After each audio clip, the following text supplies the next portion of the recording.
Breaking చూస్తున్నాం. కాసేపట్లో తెలంగాణ భవన్ కు గులాబీ దళపతి కేసీఆర్ రానున్నారు. ఉమ్మడి కరీంనగర్ జిల్లా నేతలతో భేటీ కానున్నారు.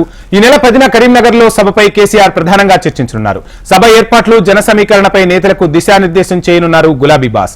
ఇక కాళేశ్వరం ప్రాజెక్టుపై రాష్ట్ర ప్రభుత్వ నిర్లక్ష్యానికి నిరసనగా బీఆర్ఎస్ సభ నిర్వహించనుంది. పార్లమెంట్ ఎన్నికలు, జిల్లాలో పార్టీ నేతలపై కేసులు, భవిష్యత్ కార్యాచరణపై ప్రధానంగా చర్చించనున్నట్టు సమాచారం.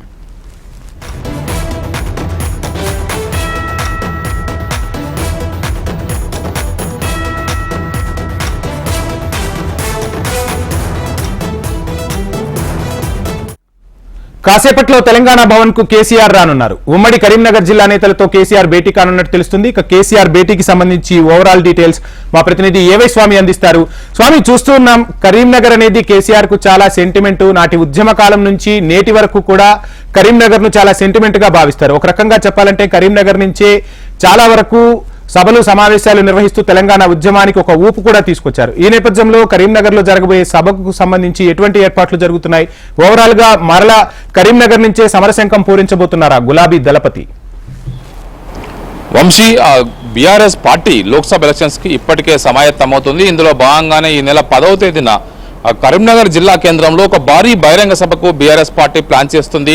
ఈరోజు మధ్యాహ్నం తర్వాత బీఆర్ఎస్ పార్టీ అధినేత కేసీఆర్ తెలంగాణ భవన్కు వస్తారని మనకు సమాచారం ఉంది. ఒకవైపు లోక్సభ ఎలక్షన్ సంబంధించిన ప్రిపరేషన్లో భాగంగా ఇప్పటికే ఒకవైపు ఖమ్మంలో నామా నాగేశ్వరరావుని, ఇటు చేవెలలో గడ్డం రంజిత్ రెడ్డిని, ఇటు కరీంనగర్లో బోయినపల్లి వినోద్ కుమార్ని ముగ్గురు పేర్లు కూడా ప్రకటించారు.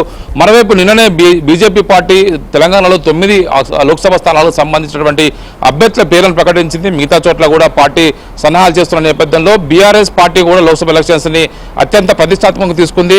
మరోవైపు రాష్ట్ర అసెంబ్లీ ఎన్నికల్లో ఓడిపోయిన తర్వాత బీఆర్ఎస్ పార్టీ లోక్సభ ఎలక్షన్స్ ని టార్గెట్ గా పనిచేస్తూ వస్తుంది.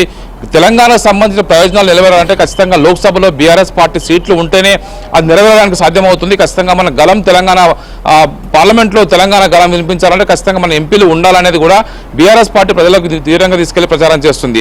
మరోవైపు ఒకవైపు కాంగ్రెస్ పార్టీ రాష్ట్రంలో అధికారంలోకి వచ్చిన తర్వాత పలువురు బీఆర్ఎస్ నేతలపైన వరుసగా కేసులు పెడుతుండడం, వారిని వేధిస్తుండడం, కింది స్థాయి క్యాడర్లంతా కూడా పోలీసు బెదిరింపులతోటి తమ పార్టీలోకి రావాలని చెప్పేసి బెదిరింపులు చేస్తూ కేసులు పెడుతున్నారనేది కూడా బీజేపీ ఒకవైపు బీఆర్ఎస్ నేతల ఆరోపణగా ఉంది. వరుసగా కరీంనగర్ జిల్లా కేంద్రంలో పలువురు కార్పొరేటర్లపైన కేసులు పెట్టడం, వాళ్ళని రిమాండ్ చేయడం లాంటి విషయాలు అక్కడ చాలా పార్టీకి ఇబ్బందికరంగా మారాయి. వీటి విషయంలో కూడా పార్టీ సీరియస్ గా ఉంది.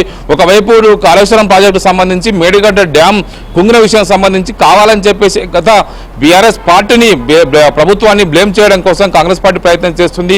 రైతులపైన ఒకవైపు కక్ష తీర్చుకోకుండా మీరు కేవలం బీఆర్ఎస్ పార్టీని, గత ప్రభుత్వాన్ని బదనాం చేయడం కోసమే కాంగ్రెస్ పార్టీ ఇలా చేస్తుంది అనేది కూడా బీఆర్ఎస్ పార్టీ నేతల వాదనగా ఉంది. ఖచ్చితంగా వీటన్నింటినీ జనంలో తీసుకెళ్లి ఎండగట్టాలంటే ఒక భారీ బహిరంగ సభ ద్వారానే సాధ్యమవుతుందని చెప్పేసి బీఆర్ఎస్ పార్టీ అధినేత భావిస్తున్నారు.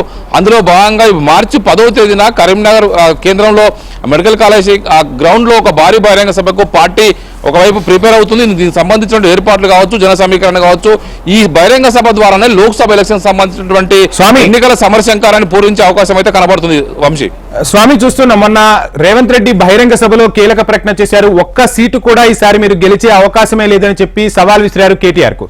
సో కరీంనగర్ నుంచి ప్రాతినిధ్యం వహిస్తున్నారు వినోద్ కుమార్, ఒకవైపు బండి సంజయ్ ప్రత్యర్థిగా ఉన్నారు. ఈ నేపథ్యంలో గులాబీ బాస్ వ్యూహాలు ఎలా ఉండబోతున్నాయి? ఒకవైపు రెండు జాతీయ పార్టీలు కాంగ్రెస్, బీజేపీ రెండు కూడా రాష్ట్రంలో పూర్తి స్థాయిగా భాగావేగం కోసం ప్రయత్నం చేస్తూ ఉన్నాయి. రాష్ట్రంలో అధికారంలో ఉన్నటువంటి ఉత్సాహంలో కాంగ్రెస్ పార్టీ ఉంటే దేశవ్యాప్తంగా 3వసారి అధికారం రావాలనే ఉత్సాహంతో, అదే ఊపుతోటి బీజేపీ పార్టీ తెలంగాణను టార్గెట్ చేసింది. తెలంగాణలో మినిమం 10 సీట్లు సాధించాలనే లక్ష్యంతో బీజేపీ పనిచేస్తున్న ప్రస్తుత పరిస్థితుల్లో బీఆర్ఎస్ పార్టీకి ఇబ్బందికర పరిస్థితులు తలెత్తుతున్నాయి. కాంగ్రెస్ పార్టీకి సంబంధించిన పీసీసీ అధ్యక్షులు రేవంత్ రెడ్డి, రాష్ట్ర ముఖ్యమంత్రి చేసిన సవాల్ని బీఆర్ఎస్ పార్టీ నేతలు సీరియస్ గా తీసుకున్నారు. ఖచ్చితంగా ఈసారి అసెంబ్లీ, ఒకవైపు లోక్సభ ఎలక్షన్స్ లో అసెంబ్లీ ఎన్నికల్లో ఓడిపోయినటువంటి కార్యకర్తలు నైరాశ్యంగా ఉన్నప్పటికీ కూడా ఉత్సాహాన్ని నింపి వారికి బహిరంగ సభ ద్వారా జనంలోకి తీసుకెళ్లడం కోసం ప్రయత్నం చేస్తున్నారు. ఒక 7-8 సీట్లను ఖచ్చితంగా మనం టార్గెట్ చేసుకొని పనిచేస్తే ఖచ్చితమైన ఫలితాలు వస్తాయని కూడా బీఆర్ఎస్ పార్టీ వాదనగా ఉంది. వంశీ.